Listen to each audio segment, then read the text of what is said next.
Hello દોસ્તો, કેમ છો? તો સ્વાગત છે આપણા નવા વિડીયોમાં. તો આજે આપણે પરીક્ષાનું સંપૂર્ણ આયોજન છે એની વાત કરીશું, બરાબર.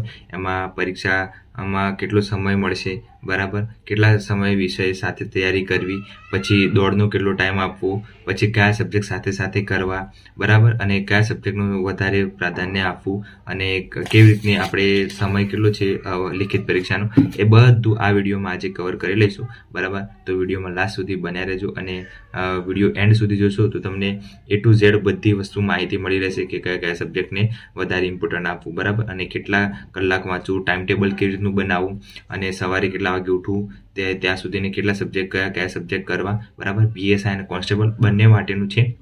તો ખાસ કરીને લાસ્ટ સુધી બને રહેજો તો તમને બધો આઈડિયા આવી જશે. તો આપણે 120 દિવસનું આયોજન બનાવ્યું છે, તો એ રીતનું આપણે ફોલો કરશું તો આરામથી આપણે પરીક્ષા પાસ કરી લઈશું, બરાબર. તો લાસ્ટ સુધી બને રહેજો. હવે વિડીયો આપણે ખોટો ટાઈમ વેસ્ટ કર્યા વગર વિડીયો શરૂ કરીએ. આપણે શરૂઆત કરીએ પહેલા PSI થી, બરાબર. PSIમાં કેટલો સમય છે અને પછી કોન્સ્ટેબલનો વારો લઈશું, બરાબર. તો PSIનું છે એ કદાચ રનિંગ છે 1/1/2025માં શરૂઆત થશે, બરાબર. અને PSIમાં ટોટલ 5 લાખ ફોર્મ ભરાય છે. તો આપણે ધ્યાન રાખવું જોઈએ કે 5 લાખ ફોર્મ ભરાય છે અને આ વખતે ગ્રાઉન્ડની સંખ્યા પણ વધી ગઈ છે, એટલે વાંધો આવે એવું નથી. એટલે રનિંગ ફટાફટ પૂરી થઈ જશે, કેમ કે અત્યાર સુધીમાં કોઈ નોટિફિકેશન નથી આવી રનિંગની. અને આજે તારીખ થઈ છે 12 તારીખ, બરાબર. એટલે 12 તારીખ છે તો 12 તારીખની 22 તારીખે 10 દિવસ પહેલા કોલ લેટર આવી જોઈએ. તો હજી કદી આઈડિયા નથી આવ્યો, એટલે મારા ખ્યાલથી કે રનિંગ છે એ પહેલા મહિનામાં જ આવી શકે છે, કાં તો ડિસેમ્બરની એન્ડિંગમાં. પણ આપણે શરૂઆત કરીએ કે પહેલા મહિનાથી શરૂઆત થાય આપણી રનિંગની, તો એ રીતનું આપણે ફોલો કર્યું છે ટાઈમ ટેબલ, બરાબર. બાકી લાગતું નથી અત્યારે આવી શકે, પણ કદાચ લાસ્ટ એન્ડિંગમાં આવી શકે. તો પણ આપણે શરૂઆત આપણે જાન્યુઆરીથી કરીએ તો 1 જાન્યુઆરીથી રનિંગ ચાલુ થઈ જાય PSIની, બરાબર. તો 5 લાખ ઉમેદવારો છે તો એ 20 દિવસમાં એ પૂરું થઈ જાય, કેમ કે અત્યારે ગ્રાઉન્ડ વધારે છે, એટલે આરામથી 20 દિવસમાં પૂરું થઈ જાય, બરાબર. તો એ 20 દિવસમાં પૂરું થઈ જાય. શારીરિક કસોટીનો સમય કેટલો છે? 20 દિવસનો, બરાબર. આજે 12 તારીખ થઈ તો આપણે ઓલમોસ્ટ ગણી શકીએ કે 20 દિવસ આપણા જોડે છે 1 તારીખથી ચાલુ થઈ જાય તો, બરાબર. એટલે 18 દિવસ છે, પણ 2 દિવસ આપણે વધારે ગણીએ એટલે ટોટલ 20 દિવસ થઈ જાય, બરાબર. એટલે બાકીના દિવસો કેટલા રહ્યા છે આપણી જોડે જે એક્ઝામના? તો 12મો મહિનો ચાલે છે, બરાબર. 12મા મહિનાના 20 દિવસ, પછી પહેલા મહિનાના 30 દિવસ, બીજા મહિનાના 30 દિવસ અને ત્રીજા મહિનાના 30 દિવસ, એમ ટોટલ છે 110 દિવસ જેટલું થાય છે, બરાબર. PSI લેખિત માટે તો લેખિત છે એ 90 દિવસમાં આવી શકે છે, બરાબર. એટલે કે 3 મહિના આ પહેલો મહિનો, બીજો મહિનો, ત્રીજો, એટલે આ ટોટલ 3 3 9, એટલે 90 દિવસ એ, બરાબર. અને આજે આ મહિનો ચાલે છે 12મો, બરાબર. એના 20 દિવસ જેટલા બાકી છે એ, એટલે આપણે 110 દિવસ લેખિતના છે આપણા જોડે PSIના, બરાબર. તો PSIની લેખિત છે એ એપ્રિલ મહિનાની શરૂઆતમાં આવી શકે છે, કેમ કે તમે જોઈ શકો છો કે રનિંગ છે એ ચાલુ થશે પહેલા મહિનામાં, બરાબર. પહેલા મહિનામાં ઓલમોસ્ટ રનિંગ ચાલુ થશે. તો પહેલો મહિનો ચાલુ થયો, પછી પહેલો મહિનો 20 તારીખ સુધી ચાલે, તો 20 તારીખ પછી કોન્સ્ટેબલનો વારો આવે. તો કોન્સ્ટેબલ ઓલમોસ્ટ 30 દિવસ જેવું લાગે, 1 મહિના જેટલું, બરાબર. કોન્સ્ટેબલને 21 ચાલુ થાય કોન્સ્ટેબલની, તો 22 પૂરી થાય. તો સમજી શકો છો કે પછી તો બોર્ડની એક્ઝામ ચાલુ થાય છે ફેબ્રુઆરીમાં બોર્ડની એક્ઝામ થાય છે 10મા 12માની. તો એ છે માર્ચ સુધી લંબાવવાની છે. માર્ચની કંઈક 20 કે 22 તારીખે પૂરી થવાની છે બોર્ડની એક્ઝામ, બરાબર, 10મા 12માની. એટલે બને ત્યાં સુધી લેટ થઈ શકે છે. એટલા માટે માર્ચ તો એક્ઝામ નહીં લેવાય, એટલે એપ્રિલના પહેલા વીકમાં લઈ શકે છે PSIની એક્ઝામ, બરાબર, લેખિત. એટલે ઓલમોસ્ટ આપણા જોડે છે ટોટલ રનિંગ સાથે 110 દિવસ છે, અને આમ જોવા જઈએ તો 90 દિવસ છે, બરાબર. એટલે ધ્યાન રાખવું કે આપણે PSIનો સમય કેટલો છે એનો આગળ આપણે જોઈશું કે કેવી રીતના કયા સબ્જેક્ટ ખાસ કરવા. તો 110 દિવસ PSI માટે. હવે જોઈશું આપણે કોન્સ્ટેબલ માટે, બરાબર. તો કોન્સ્ટેબલ માટે છે એનો લેખિતનો સમય કેટલો છે આપણા જોડે લેખિતનો સમય? તો 12મા મહિના 20 દિવસ છે, પહેલા મહિનાના 30 દિવસ, બીજા મહિનાના 30 દિવસ અને ત્રીજા મહિનાના 30 દિવસ, ટોટલ 110 થયા, બરાબર. અને 110 દિવસ 120 દિવસ ઓલમોસ્ટ આપણા જોડે રહેશે. 120 દિવસ કેવી રીતે? તો તમે જોઈ શકો છો કે કદાચ એપ્રિલમાં એપ્રિલમાં કદાચ 7 તારીખે 8 તારીખે એવું હોય PSIની એક્ઝામ, તો એના આવતા રવિવારે કોન્સ્ટેબલની હોય, બરાબર. એટલે પહેલા વીકમાં PSIની હોય તો બીજા વીકમાં છે એ આપણે કોન્સ્ટેબલની હોય, બરાબર. બીજા વીકમાં કોન્સ્ટેબલની હોય, એટલે ઓલમોસ્ટ તમારે ગણી લેવાના કે 10 દિવસ બીજા આપણને એક્સ્ટ્રા મળી શકે, બરાબર. એટલે 110 છે તો 110 બીજા 10 એડ કરી દેવાના આપણે આડું અવડું થઈ, અને એ રનિંગના બધા ગણી તો આપણે 120 દિવસ જેટલું કોન્સ્ટેબલનું રહે. એટલે કોન્સ્ટેબલને વધારે સમય મળે, 1 અઠવાડિયાનો વધારાનો સમય મળે. આ 7 દિવસ પહેલામાં પ્લસ કરી દઈએ એટલે આપણે ઓલમોસ્ટ 3 દિવસ વધારાના નથી ગણતા, એટલે આપણે ઓલમોસ્ટ આપણે 120 દિવસનું ગણીએ છીએ, બરાબર. એટલે ધ્યાન રાખવું, બરાબર. એટલે આવતા વીકની હોય એક્ઝામ કોન્સ્ટેબલની, આ વીકે પીએસઆઈની લીધી તો આવતા વીકે કોન્સ્ટેબલની લઈ શકે છે, બરાબર. એટલે આપણા જોડે 120 દિવસ જેટલું ટાર્ગેટ છે એ ચાલવાનું, એવી રીતની તૈયારી કરવાની. તો શારીરિક છે એ 20 તારીખથી ચાલુ થઈ જાય, બરાબર, કોન્સ્ટેબલની. તો 20/1 ચાલુ થાય તો 20/2 સુધી ચાલે, એટલે ઓલમોસ્ટ 1 મહિનો આખો ચાલે, કેમ કે કોન્સ્ટેબલનો લોડ થોડું વધારે છે, કેમ કે એમાં ફોર્મ વધારે ભરાય છે એટલે, બરાબર. એટલે કોન્સ્ટેબલ છે એ 120 દિવસ આપણા જોડે છે એમ સમજવાનું. 110-120 દિવસનું ટાર્ગેટ રાખી અને ચાલવાનું. એટલે 3 મહિના છે, બરાબર. 3 મહિના એટલે 90 દિવસ અને બીજા તમે 20 દિવસ એડ કરો તો 110-120 દિવસ એડ કરી લેવાના. એટલે આપણે જોડે એવી રીતની કોન્સ્ટેબલનો સમય છે, બરાબર. તો આગળ આપણે શું પ્લાનિંગ કરી શકીએ છીએ? તો સમય ખૂબ ઓછો છે તો પાસ કરવા માટે, બરાબર. તો સમય આપણે આપવો પડે તો કેટલો સમય આપવો પડે? તો દરરોજના 10 થી 12 કલાક કાં તો 12 થી 14 કલાક તમે આપો તો તમારું મેળ ખાય આ વખતે, બરાબર. કેમ કે કોમ્પિટિશન વધારે છે, એટલા માટે 12 થી 24 કલાક તે દરરોજ આપો તો જ આ ભરતીમાં પાસ થઈ શકો, બરાબર. તો જોબ ચાલુ હોય તમારે તો જોબ તમારે છોડી દેવી પડે, બરાબર. જોબ એક એ વસ્તુ છે, જોબ સાથે પ્રિપેરેશન ક્યારે ના થાય, એટલા માટે તમારે જોબ છોડી દેવી પડે અને ઓનલી પ્રિપેરેશન ચાલુ કરી રાખવી પડે, બરાબર. આવડતું હોય તો રિવિઝન કરવું. જેને આવડે છે એ મેન વસ્તુ છે રિવિઝન. જો તમારે કોર્સ પૂરો થઈ ગયો, સિલેબસ પૂરો કરી દીધો છે તો તમે રિવિઝન ઉપર ફોકસ કરો. અને ના આવડતું હોય તો શીખવાનું ટ્રાય કરો અને દરરોજ નવું શીખો, બરાબર. તો આપણે એ રીતનું ટાઈમ ટેબલ પણ બનાવ્યું છે નેક્સ્ટ, એટલે આપણે વિડીયોમાં છેલ્લે સુધી બનાવી રહેજો, બરાબર. તો સમય કેટલો મળશે? પીએસઆઈમાં છે એ 3 મહિના છે અને 20 દિવસ છે ઓલમોસ્ટ, બરાબર. એટલે કે આ મહિનાના 12મા મહિનાના 20 દિવસ અને 3 મહિના પહેલા, બરાબર. એટલે ટોટલ 14 વિષય છે. એ તો બધાને ખબર જ છે, સિલેબસ બધા જોડે પડે જ હશે. ઇતિહાસ, ભૂગોળ, કલ્ચર, બંધારણ, મેથ્સ, રિઝનિંગ, ઇકોનોમી, પર્યાવરણ અને અર્થશાસ્ત્ર એ રીતનું બધું છે. તો એ બધા ટોટલ થઈને 14 સબ્જેક્ટ છે. અને કોન્સ્ટેબલ માટે છે 3 મહિના છે, બરાબર. અને 20 દિવસ પ્લસ પેલા 7 દિવસ, જેમ કે આ રવિવારે એક્ઝામ હોય પીએસઆઈની, બરાબર. તો આવતા રવિવારે હોય એટલા માટે 7 દિવસ પ્લસ એડ કરે છે. એટલે આપણા જોડે ટોટલ 10 વિષય છે અને ટોટલ 120 દિવસ જેટલું થાય છે આપણે કોન્સ્ટેબલનું, બરાબર. એટલે કોન્સ્ટેબલનો સમય છે ખાસો બધો, બરાબર. એટલે તમે પ્રેક્ટિસ કરી શકો છો રનિંગની અને સ્ટડીની, બધું કવર થઈ જશે. આપણે નેક્સ્ટ આના આગળ પછી આપણે ટાઈમ ટેબલ પણ લાવીશું, તો ટાઈમ ટેબલ ફોલો કરશો તો પણ વાંધો આવશે નહીં. પછી જો બહેનો માટે છે કે 9 મિનિટમાં જેને થઈ જાય છે એ અઠવાડિયામાં 2-3 વાર કરવાનું, બરાબર. પછી ના થતું હોય એને રોજ કરવાનું. જેને નથી થતું 9 મિનિટમાં તો એ રોજ કરવાનું. બાકી જેને થઈ જાય છે એ અઠવાડિયામાં 2-3 વાર જઈ આવે તો પણ વાંધો આવે નહીં. બાકીનું દિવસ ફોકસ કરવાનું રીડિંગમાં, બરાબર. પછી છે દોડ માટે 2 કલાક જેને થઈ જાય છે, 25 મિનિટ ઉપર થાય છે, એને દરરોજના 2-3 કલાક આપવાના, એટલે 25 મિનિટમાં પૂરું થઈ જશે, બરાબર. જો થઈ જાય એને દિવસમાં નોર્મલ રનિંગ કરી આવવાનું, અઠવાડિયામાં એકવાર 5 કિલોમીટર છે એ પૂરું કરી આવવાનું 25 મિનિટમાં, બરાબર. એટલે એ ટાર્ગેટ રાખવાનું કે જેને નથી થતું એ 2-3 કલાક આપી શકે છે. બાકી જેને થઈ જાય છે એ 12 કલાકનું સ્ટડી ટાઈમ ટેબલ છે એ ફોલો કરે, બરાબર. તો આ હતું આપણું બધું શિડ્યુલ. પછી નેક્સ્ટ આપણે ચાલુ કરીએ છીએ કે ટાઈમ ટેબલ છે એ કેવી રીતનું છે. જે રનિંગ માટે છે, જેને નથી થતું રનિંગ એના માટે છે, બરાબર. બીજાને વાંધો આવે એવું નથી, પણ જેને નથી થતું એના માટે બનાવ્યું છે, બરાબર. તો મેલ માટે છે કે પુરુષો માટે છે? ગુજરાત પોલીસ માટે 2024-25 છે, રનિંગ છે 5 કિલોમીટર છે, એ શેડ્યુલ બનાવ્યું છે મેં. તો સોમવારે તમે 5 કિલોમીટર ટાઈમિંગ ટેસ્ટ કરો સોમવારે, કેમ કે સોમવારે ટેસ્ટ લઈ લેવાનું, બરાબર. એટલે 5 કિલોમીટર છે એ ટાઈમિંગ વાળું લઈ લેવાનું, જેમાં ટાઈમિંગ પૂરું થઈ જાય પછી 3 સ્પ્રિન્ટ મારવાની 100 મીટરની અને 2 લોંગ સ્ટેપ રનિંગ કરવાની અને રેગ્યુલર એક્સરસાઇઝ કરવાનું અને રનિંગ ખતમ કરી દેવાનું, બરાબર. પછી બીજા દિવસે છે મંગળવારે 6 કિલોમીટર રનિંગ કરવાનું, લોંગ રનિંગ કરવાનું, બરાબર. અને 1 સ્પ્રિન્ટ મારવાની 200ની અને 1 સ્પ્રિન્ટ મારવાની 100ની અને રેગ્યુલર એક્સરસાઇઝ કરવાની. પછી બુધવારે છે એ 3 કિલોમીટર પણ રેગ્યુલર કરવાનું અને સ્પ્રિન્ટ કરતાં થોડું વધારે મારવાનું. એમ 3 કિલોમીટર છે 15 મિનિટમાં પૂરું કરવાનું ટાર્ગેટ રાખવાનું અને સ્પીડમાં, બરાબર, 14-15ની આસપાસ. અને 1 સ્પ્રિન્ટ મારવાની 400ની, બરાબર. 2 લોંગ સ્ટેપ વાળી રનિંગ કરવાની અને એક્સરસાઇઝ કરવાની. પછી ગુરુવાર છે એ 6 થી 7 કિલોમીટર લોંગ રનિંગ કરવાનું, બરાબર.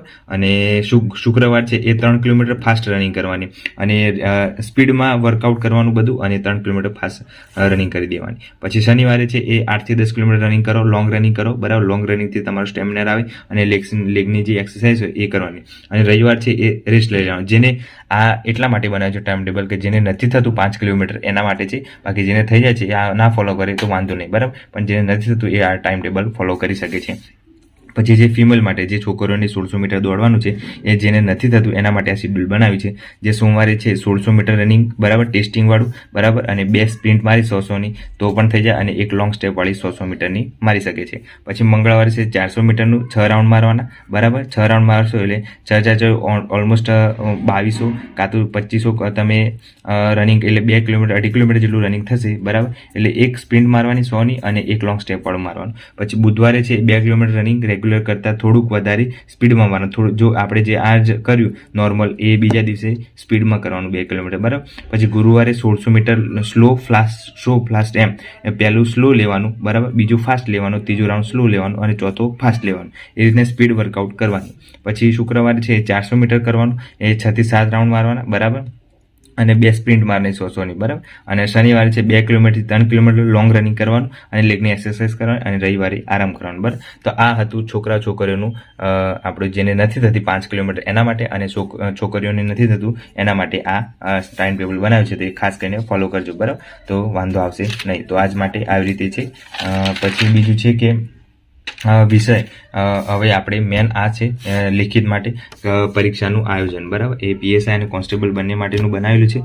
તો કેટલા વિષય સાથે તૈયારી કરવાના બરાબર, તો કેટલા સાથે કરવાની એ બધું આ ટાઈમ ટેબલ આપણે આમાં કરેલું છે. તો પીએસઆઈ માટે પહેલાં વાત કરી લે, પછી કોન્સ્ટેબલની વાત કરીશું. બધું બાકી હોય તો 5 વિષય લેવાના બરાબર, અને થોડુંક બાકી હોય તો 3 વિષય લેવાના પ્લસ રિવિઝન કરવાનું બરાબર. 3 મહિના છે આપણા જોડે, 3 મહિના સમજીને ચાલવાનું, એટલે ચોથા મહિનામાં એક્ઝામ છે એમ સમજવાનું. 3 મહિના છે 14 વિષય બરાબર. તો 14 વિષય છે અને 3 મહિના આપણે જોઈ લેવાના, 5-5 સબ્જેક્ટ લેવાના દરરોજના, એટલે થઈ જાય.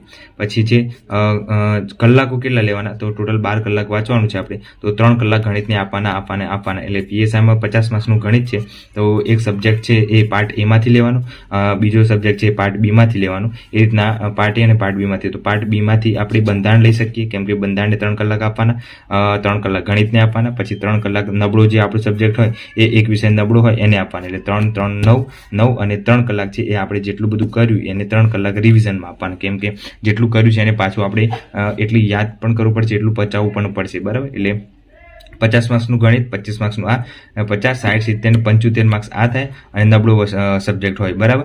એટલે આપણે આ નબળો સબ્જેક્ટ પણ લઈ લઈએ એટલે વાંધો આવે નહીં બરાબર. એટલે 3 કલાક છે રિવિઝન આપો, એટલે આપણે આ બધું જેટલું કર્યું છે એ બધું આપણું પચાવી દઈએ. એટલે ટોટલ 12 કલાક થાય બરાબર. 3 9 3 4 12 બરાબર. 3 3 9 3 4 12 એટલે 12 કલાક આ થયા. અને 12 કલાક છે પાર્ટ એમાં 40% લાવવાના છે અને પાર્ટ બીમાં 40% લાવવાના છે બરાબર. એટલે ખાસ કરીને આપણે પાર્ટ એ અને પાર્ટ બી બંને એક સાથે કવર થાય એ રીતના બધા વિષયો લેતા રહેવાના. એટલે પછી 40% બંનેમાં લાવવાના છે, એટલા માટે ધ્યાન રાખવાનું. પેપર 2નું જે લખવાનું પેપર છે 1 કલાક આપશો તો લખવાની તૈયારી આપણે શરૂઆત રાખવાની એમ. જે લખવાનું પેપર છે પીએસઆઈ પેપર 2 જે લખવાનું છે ગુજરાતી અને અંગ્રેજી એ 1 કલાક એમને આપશો તમે તો એ ઓટોમેટિક છે એ સબ્જેક્ટ થઈ જશે. એ બહુ વધારે નથી એમાં, એટલે વાંધો આવે નથી. આપણે કોન્સ્ટેબલની વાત કરીએ કે કોન્સ્ટેબલમાં બધું બાકી હોય તો 2-3 વિષયો લેવા પડે, અને 1 મહિનામાં બરાબર એક મહિનામાં 2 થી 3 સબ્જેક્ટ લો તો ઓલમોસ્ટ 8 કે 10 સબ્જેક્ટ છે તો એ થઈ જાય કવર બરાબર. 10 સબ્જેક્ટ છે તો થોડું બાકી હોય તો 1-2 વિષય પ્લસ રિવિઝન કરી શકો છો. 3 થી 4 મહિનાનો સમય છે આપણી જોડે બરાબર કોન્સ્ટેબલ માટે, કેમ કે પીએસઆઈની પહેલાં આવશે અને પછી કોન્સ્ટેબલની આવશે, એટલા માટે એક પણ વિષય છોડવાનો નથી થતું, કેમ કે કોમ્પિટિશન એટલી બધી છે. તો એક સબ્જેક્ટ તમે સ્કીપ કરશો તો ગેમની બહાર થઈ જશો. એટલે બને ત્યાં સુધી એક પણ વિષય છોડવો નહીં. ગુજરાતી એક જ 20 દિવસ થઈ જાય બરાબર. ગુજરાતી છે એ ગદ્ય છે એ ફકરામાંથી જવાબ આપવાનો છે, એટલે એક જ દિવસમાં થઈ જાય એવું છે. એટલે એને કોઈ વધારે ભાર આપવા જેવું નથી લાગતું, એટલે એક દિવસમાં થઈ જાય છે. શરૂઆતમાં ગણિત કરો બરાબર. શરૂઆતમાં એક સબ્જેક્ટ પાર્ટ એ માંથી લો અને બીજો સબ્જેક્ટ પાર્ટ બી માંથી લો. એટલે ગણિત છે એ કરો 3 કલાક, બંધારણ છે એ 3 કલાક કરો, પછી નબળો વિષય એને 3 કલાક આપો, અને પછી રિવિઝન કરો. એટલે ટોટલ 12 કલાક આપણું રિવિઝન થઈ જાય બરાબર, રીડિંગ થઈ જાય એમ 12 કલાકનું. અને એ 12 કલાકમાં પાર્ટ એના એ 3 કલાક, અને પાર્ટ બીમાં જેટલા સબ્જેક્ટ આવતા હોય એમાંથી બંધારણ મેન છે બરાબર, 30 માર્ક્સનું છે એટલે બંધારણ કરી દેવાનું, અને પછી જે નબળું સબ્જેક્ટ હોય એ કરવાનું બરાબર. તો એ આપણું ઓલમોસ્ટ 12 કલાકનું એ શેડ્યુલ પ્રમાણે ફોલો કરશો તો ટોટલ આપણે 200 માર્ક્સનું પેપર છે કોન્સ્ટેબલનું એ થઈ જાય. ટાઈમ ટેબલ કયું છે આપણે? તો ટાઈમ ટેબલ તો તમને ખબર જ છે, મારું ટાઈમ ટેબલ છે. અને આ ટાઈમ ટેબલ તમે ના ફોલો કરી શકો તો કંઈ નહીં, પણ હું તમને જતાવી દઉં કે કેવી રીતના તે 12 કલાક વાંચી શકો છો. તો સવારે 4 વાગે ઉઠી જવાનું, બરાબર. 4 વાગે ઉઠી બધું ફ્રેશ થઈ અને 5 વાગે ગ્રાઉન્ડ પર પહોંચી જવાનું. તો 5 થી 6 1 કલાક છે એ તમે રનિંગ કરો, બરાબર. પછી ઘરે આવો, પછી ફ્રેશ થાવ, ખાવાનું ખાઓ, નાસ્તો બાસ્તો કરો અને ફ્રેશ થઈ અને પછી 8 વાગે તમે સ્ટડી ટેબલ ઉપર બેસી જાઓ, કાં તો લાઇબ્રેરી જતા રહો. તો 8 થી 12 છે એ રીડિંગ કરો, બરાબર. 8 થી 12 કરો તો 4 કલાક એ રીડિંગ થાય, બરાબર. પછી 1 થી 2 તમે જમો, બરાબર. એટલે જમવામાં સમય જાય, એમાં તમે ફ્રી ટાઈમમાં કંઈ બી કરી શકો છો, મોબાઈલ યુઝ કરવો હોય તો પણ, બરાબર. અને ટીવી જોવું હોય તો પણ. પછી 2 થી 8 તમે સ્ટડી કરો, એટલે ટોટલ 2 થી 8માં 6 કલાક થાય, એટલે એ તમે 6 કલાક વાંચી શકો છો, બરાબર. અને એ 6 કલાકમાં 3 સબ્જેક્ટ, 3 કલાક આપણે બંધારણને આપવાના અને 3 કલાક છે એ આપણો નવડે સબ્જેક્ટ હોય એને આપવાના, બરાબર. અને 8 થી 9 જમવાનું અને પછી 9 થી 11 પાછું બેસી જવાનું 2 કલાક સ્ટડી કરવા. તો એ સ્ટડી છે આપણે રાત્રે રિવિઝન જ કરવાનું, નવું નહીં વાંચવાનું. બને ત્યાં સુધી જેટલું તમે રિવિઝન કરશો એટલું બેસ્ટ રહેશે. એટલે જેટલું વાંચ્યું છે એનું રિવિઝન કરવાનું, એટલે 2 કલાક રિવિઝન આવશે, બરાબર. એટલે ટોટલ કેટલા થયા? 6 ને 4 10 અને 2 12 કલાક છે એ ટોટલ આપણા થઈ જશે. અને 11 વાગે સૂઈ જવાનું અને સવારે 4 વાગે ઉઠવાનું છે એટલા માટે. એટલે ટોટલ 5 કલાકની અત્યારે ઊંઘ લેશો તો વાંધો નહીં. પછી રનિંગ પૂરી થઈ જાય એટલે પછી તમારા જોડે ઊંઘવાનો સમય પણ છે અને સ્ટડી કરવાનો પણ સમય છે, બરાબર. તો આ રીતનું આપણું ટાઈમ ટેબલ હતું, તો ફોલો કરી શકો છો. આઈ હોપ સો તમને ખબર પડી ગઈ છે કે કેમનું મેં ટાઈમ ટેબલ બનાવ્યું છું મારું, બરાબર. અને બધું તમને ખબર પડાવી દીધી કે કેવી રીતની તૈયારી કરવાની, કેટલા સમય છે અને રનિંગનો કેટલો ટાઈમ આપવાનો, ટાઈમ ટેબલ કેવી રીતે ફોલો કરવાનું, પછી કયા સબ્જેક્ટ સાથે કરવાના, સવારે કેટલા વાગે ઉઠવાનું, બરાબર. અને આપણા જોડે કેટલો સમય છે હવે, અને એક્ઝામ કેમ લેટ થશે, બરાબર. 10મા 12માની એક્ઝામ આવે છે એટલા માટે એક્ઝામ લેટ જ જશે. અને આ એક્ઝામ છે એ હસમુખ સર હતા તો એ લઈ લેતા પીએસઆઈની ફેબ્રુઆરીમાં એક્ઝામ, પણ મને નથી લાગતું કે પીએસઆઈની એક્ઝામ છે એ ફેબ્રુઆરીમાં લઈ શકાય, કેમ કે સમય એટલો ઓછો છે અને રનિંગ કરાવવાની છે કોન્સ્ટેબલની, એટલા માટે સમય આમાં જ જશે. અને લાગતું નથી કે ભરતી બોર્ડ એટલું સ્ટ્રિક્ટ રહે, કેમ કે જે રીતની તૈયારી અત્યારે દેખાય છે એ રીતની લાગતી નથી કે ગ્રાઉન્ડ એટલું જલ્દી પૂરું થાય. એટલે ઓલમોસ્ટ પીએસઆઈને 20 દિવસ જેટલું લાગશે અને કોન્સ્ટેબલને 1 મહિનો જેવું લાગશે. પછી ફેબ્રુઆરીમાં તો બોર્ડની એક્ઝામ આવી જાય છે એટલે પછી થોડું લેટ થઈ શકે છે. એટલે બંને એક્ઝામ છે એ માર્ચ કાં તો એપ્રિલમાં જશે. માર્ચમાં તો મને નથી લાગતું લઈ શકાય, કેમ કે માર્ચમાં એક્ઝામો બધી 10મા 12માની ચાલુ જ હોય છે એટલા માટે. એટલે એપ્રિલની શરૂઆતના વીકમાં પીએસઆઈની લેશે, પછી બીજા વીકમાં કોન્સ્ટેબલની આવી શકે છે. એટલે આપણે એ રીતની તૈયારી રાખવાની. મેં જે આ ટાઈમ ટેબલ બતાવ્યું છે એ રીતનું તમે ફોલો કરશો તો જો તમે બિગિનર છો કે 0થી શરૂઆત કરો છો, 0થી જે કોન્સ્ટેબલની તૈયારી કરે છે અત્યારે, તો 0થી શરૂઆત કરે છે એ પણ આરામથી કવર કરી લેશે. 3 મહિના છે, ઇનફ છે, બરાબર. 10 સબ્જેક્ટ છે તો 10 સબ્જેક્ટને ડિવાઈડ કરી દેવાના કે પહેલાં મેથ્સ રીઝનિંગ કરવું છે, બરાબર. સવારે મેથ્સ રીઝનિંગ કરો, બપોરે કોઈ બંધારણ સબ્જેક્ટ કરો, બંધારણ છે 30 માર્ક્સનું છે એટલા માટે.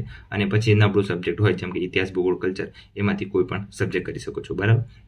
તો દરરોજના તમે 4-5 સબ્જેક્ટ લેશો તો પણ વાંધો આવશે નહીં. જેની તાકાત હોય એટલા સબ્જેક્ટ લઈ શકે છે. 5 સબ્જેક્ટ કરી શકતો તો વાંધો ના આવે, કેમ કે મેથ્સ રીઝનિંગ કરેલું હોય તો પછી આપણે બીજા સબ્જેક્ટ કરવાના બાકી હોય એ કરી શકો છો, બરાબર. પણ મેં આ રીતે મારું વિચાર છે કે જેને શરૂઆત કરે છે તો મેથ્સ કરો, રીઝનિંગ કરો, પછી બંધારણ કરો. સ્કોરિંગ સબ્જેક્ટ છે એ પહેલાં પકડો, મેથ્સ, રીઝનિંગ, બંધારણ, કરંટ અફેર, અને પછી બીજા છે જેમ કે ઇતિહાસ, ભૂગોળ, કલ્ચર એ પછી કરો. પણ જે સ્કોરિંગ સબ્જેક્ટ છે એ પહેલાં કરો. કરંટ અફેર તો છેલ્લે કરશો તો પણ વાંધો નહીં આવે, પણ મેથ્સ, રીઝનિંગ અને બંધારણ આ 3 સબ્જેક્ટ છે એ ખાસ કરો. કેમ કે ગુજરાતી, બરાબર, ગુજરાતી કોન્સ્ટેબલમાં છે એટલા માટે. ગુજરાતી છે 20 માર્ક્સનું છે, મેથ્સ અને રીઝનિંગ એ 30 થી 60 ટોટલ 80 માર્ક્સનું છે પાર્ટ એ, અને પાર્ટ બીમાં બંધારણ છે એ 30 માર્ક્સનું છે. એટલે 80, 90 અને 100, બરાબર. આ રીતના તમે સબ્જેક્ટ વાઇઝ તમે તૈયારી કરશો તો તમને 110 જેટલા તો આ 3-4 સબ્જેક્ટ છે એ આપી દેશે. મેથ્સ, રીઝનિંગ, ગુજરાતી અને બંધારણ 110 જેટલું માર્ક્સ એ કરી દેશે. બીજું તમારે રહેશે 90 માર્ક્સનું. એ 90 માર્ક્સમાં ઇતિહાસ, ભૂગોળ અને કલ્ચર એ 3 સબ્જેક્ટ છે એ 3 સબ્જેક્ટ 50 માર્ક્સના છે, બરાબર. એટલે બીજું તમે જાતે જ ડિસાઇડ કરી શકો છો કે કયું કરવું, બરાબર. અને 40 માર્ક્સનું છે કરંટ અફેર અને જીકે છે, બરાબર. એટલે ખાસ કરીને કરંટ અફેર કરશો તો ઓલમોસ્ટ બધું કવર થઈ જશે. એટલે 40 માર્ક્સનું છે એ છે અને 50 માર્ક્સનું પેલું છે, બરાબર, જીકે, બરાબર. મેસેજની કરો અને કરંટ અફેર કરો અને બંધારણ કરો તો ઇનફ છે. કોન્સ્ટેબલ માટે. અને ઇતિહાસ, ભૂગોળ, કલ્ચર એ વાંચવાના સબ્જેક્ટ છે, એટલે દરરોજ તમે વાંચશો તો તમને એ કવર થશે. તો બને ત્યાં સુધી પ્રેક્ટિસ કરો મેથ્સ રિઝનિંગની, અને બંધારણ છે એ સમજવાની કોશિશ કરો. તમે ગોખવાનું ટ્રાય કરશો તો એ લોંગ ટાઈમ સુધી તમને યાદ નહીં રહે એક્ઝામ સુધી. તો બને ત્યાં સુધી સમજી વિચારીને તૈયારી કરો. જો તમને યાદ નથી રહેતું તો મને શરૂઆતમાં જ્યારે હું તૈયારી કરતો હતો, મારા પર્સનલ એક્સપિરિયન્સ પ્રમાણે હું તમને સલાહ આપું છું કે જો તમને યાદ નથી રહેતું તો તમે શું કરો, જે ટોપિક છે એને એકવાર વાંચો, બરાબર. પહેલાં તો એકવાર આખી બુક વાંચી જવાની, બરાબર. નવા જ તમે તૈયારી કરો છો તો શરૂઆતમાં પહેલાં આખી બુક વાંચી જવાની. કોઈ વિચાર્યા વગર યાદ રહે છે કે નથી રહેતું એ ડઝન્ટ મેટર.